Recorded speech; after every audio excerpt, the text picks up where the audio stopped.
रात के 1 बजे जूही ने घर में सोए मेहमानों पर नज़र डाली। उसकी चाची, मामी और ताऊ व ताई कुछ दिनों के लिए रुक गए थे। बाकी मेहमान जा चुके थे। ये लोग जूही और उसकी मम्मी कावेरी का दुख बांटने के लिए रुक गए थे। जूही ने अब धीरे से अपनी मम्मी के बेडरूम का दरवाज़ा खोलकर झांका। नाइट बल्ब जल रहा था। जूही ने माँ को कोने में रखी इजी चेयर पर बैठे देखा तो उसका दिल भर आया। क्या करे, कैसे माँ का दिल बहलाए, माँ का दुख कैसे कम करे। कुछ तो करना ही पड़ेगा, ऐसे तो माँ बीमार पड़ जाएंगी। उसने पास जाकर कहा, माँ उठो, ऐसे बैठे बैठे तो कमर अकड़ जाएगी। कावेरी के मुंह से एक आह निकल गई। जूही ने ज़बरदस्ती माँ का हाथ पकड़कर उठाया और बेड पर लिटा दिया। खुद भी उनके बराबर में लेट गई। जूही का मन किया दुखी माँ को बच्चे की तरह खुद से चिपटा ले और उसने वही किया। कावेरी से चिपट गई। वह कावेरी ने भी उसके सिर पर प्यार किया और रूंधे स्वर में कहा, अब हम कैसे रहेंगे बेटा, यह क्या हो गया। यही तो कावेरी 20 दिनों से रो कर कहे जा रही थी। जूही ने शांत स्वर में कहा, रहना ही पड़ेगा माँ, अब ज़्यादा मत सोचो, सो जाओ। जूही ने धीरे धीरे माँ का सिर थपथपाती रही और कावेरी की आंख लग ही गई। कई दिनों का तनाव, थकान तन मन पर असर दिखाने लगा था। जूही की खुद की आंखों में नींद नहीं थी। 26 वर्षीय जूही, कावेरी और पिता शेखर, 3 ही लोगों का तो परिवार था। अब उसमें से भी 2 ही रह गईं।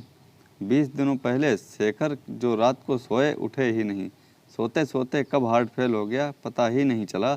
माँ बेटी अकेली उनके जाने के बाद सब काम कैसे निपटाए चली आ रही हैं, वे ही जानती हैं। रिश्तेदारों को इस दुखद घटना की सूचना देने से लेकर उनके आने पर सब संभालते हुए जूही भी शारीरिक व मानसिक रूप से थक रही है।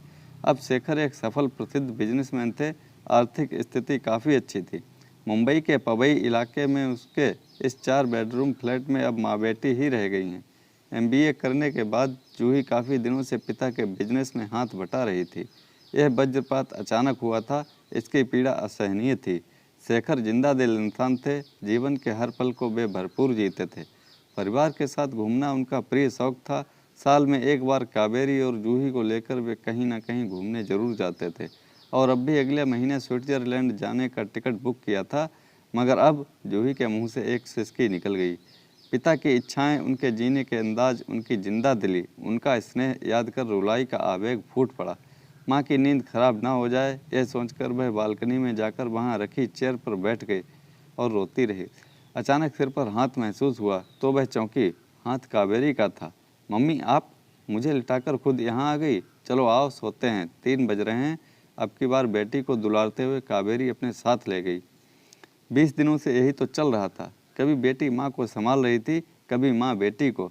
दोनों ने लेटकर सोने की कोशिश करते हुए आंखें बंद कर लीं। कुछ ही दिनों में बाकी मेहमान भी चले गए। माँ बेटी अकेली रह गई। घर का सूनापन, हर तरफ फैली उदासी, घर के कोने कोने में बसी शेखर की याद। जीना कठिन था पर जीवन तो है तो जीना ही था। कावेरी सुशिक्षित थी। वे पढ़ने लिखने की शौकीन थी। कुछ सालों से लेखन के क्षेत्र में काफ़ी सक्रिय थीं। उनकी कई रचनाएं प्रकाशित होती रहती थीं। लेखन के क्षेत्र में उनकी एक खास पहचान बन चुकी थी। शेखर से उन्हें हमेशा प्रोत्साहन मिलता था। अब शेखर के जाने के बाद कलम जो छूटा, उसका सिरा पकड़ में ही नहीं आ रहा था। जूही ने ऑफिस जाना शुरू कर दिया था। कई शुभचिंतक उसे ऑफिस में भरपूर सहयोग कर रहे थे, पर घर पर अकेली उदास माँ की चिंता उसे दुखी रहती। जूही ने एक दिन कहा, माँ कुछ लिखना शुरू करो ना, कुछ लिखोगी तो ठीक रहेगा, मन भी लगेगा। नहीं, अब मैं नहीं लिख पाऊँगी, मेरे अंदर तो सब खत्म हो गया है, लिखने का तो कोई विचार आता ही नहीं। जूली मुस्कुराई, कोई बात नहीं, कभी राइटर्स कभी कभी नहीं लिख पाते, होता है ऐसा। ठीक है, ब्रेक ले लो। फिर एक दिन जूही ने कहा, माँ टिकट बुक हैं, हम दोनों चलें स्विट्जरलैंड। कावेरी को झटका लगा। अरे नहीं नहीं, सोचा भी कैसे तुमने, तुम्हारे पापा के बिना हम कैसे जाएंगे। घूम लिया जितना घूमना था, कहकर कावेरी सिसक पड़ी। जूही ने माँ के गले में बाहें डाल दी। माँ सोचो, पापा का सपना था वहाँ जाने का, हम वहाँ जाएंगे तो लगेगा पापा की इच्छा पूरी कर रहे हैं। वे जहाँ भी हैं हमें देख रहे हैं। मैं तो यही महसूस करती हूँ। आपको नहीं लगता पापा हमारे साथ ही हैं? मैं तो ऑफिस में भी उनकी उपस्थिति अपने आसपास महसूस करती हूँ। 2 गुने उत्साह के साथ काम में लग जाती हूँ। चलो ना माँ, हम घूम कर आएंगे। कावेरी ने गंभीरतापूर्वक फिर ना कर दिया। पर अगले 2-4 दिन जूही के लगातार सकारात्मक और स्नेह भरी जिद के आगे कावेरी ने हाँ में सिर हिलाते हुए कहा, जैसी तुम्हारी मर्जी, तुम्हारे लिए यही सही। तो जूही उनसे लिपट गई। बोली, बस माँ, अब सब मेरे ऊपर छोड़ दो। जूही की मौसी गंगा का बेटा अजय पेरिस में अपनी पत्नी रीमा के साथ रहता था। जूही अब लगातार अजय से संपर्क कर सलाह लेती रही। जिसने भी सुना कि दोनों घूमने जा रही हैं, हैरान रह गया। कुछ लोगों ने मुंह बनाया, व्यंग किए, पर वहीं कुछ लोग ऐसे भी थे जिन्होंने खुलकर माँ बेटी के इस फैसले की प्रशंसा की। जूही को शाबाशी दी कि वह अपना मोबाइल आत्मविश्वास ऊंचा रखते हुए अपनी मां को कुछ बदलाव के लिए बाहर लेकर जा रही है। उन लोगों का कहना था कि अच्छा है, दोनों घूम कर आएंगी, इतना बड़ा वज्रपात हुआ है, दोनों कुछ उबर पाएंगी, कैसे मन लगेगा। जूही को इस बात की बड़ी चिंता थी, और यह कि जिन किताबों में माँ दिन रात डूबी रहती थी अब उनकी तरफ देख भी नहीं रही थी, बस चुपचाप बैठी रहती थी। इस ट्रिप से माँ का मन जरूर बदलेगा। घर में तो हर समय कोई ना कोई शौक प्रकट करने आता ही रहता था।